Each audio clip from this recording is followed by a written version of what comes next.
साफिरों और जहाज़ों की सलामती को ऐसे खतरात लाहिक हो चुके हैं, आज से अपना एहतजाज खत्म करने का फैसला किया है।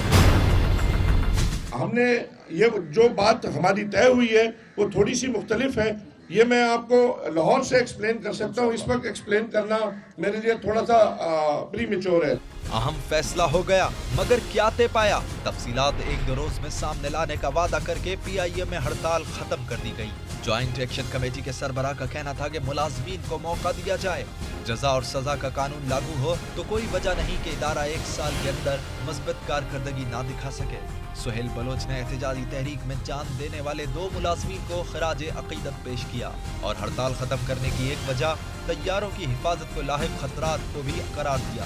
साफिरों और जहाज़ों की सलामती को ऐसे खतरात लाहिक हो चुके हैं जिनसे कोई मुहिब्बे वतन पाकिस्तानी सरफ नज़र नहीं कर सकता। चुनाचे हमने इस अहम कौमी जिम्मेदारी के पेश नज़र रखते हुए आज से अपना एहतजाज खत्म करने का फैसला किया है। हड़तालियों और हुकूमत के दरमियान बर्फ पिघलने में पंजाब और विफाक की अहम शख्सियात ने किरदार अदा किया। राब्ता कारों ने पहले उम्रा ज़ायरीन के लिए परवाजें बहाल कराई, फिर मामूल के जहाज़ों को उड़ान के काबिल बनाया।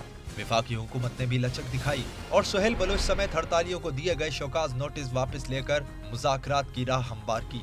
इससे पहले रावलपिंडी में ज्वाइंट एक्शन कमेटी के 3 रहनुमाओं को निजी एयरलाइन के मुलाजमीन को धमकाने के इल्जाम में गिरफ्तार किया गया, जिस पर मुलाजमीन में इश्तियाल फैल गया।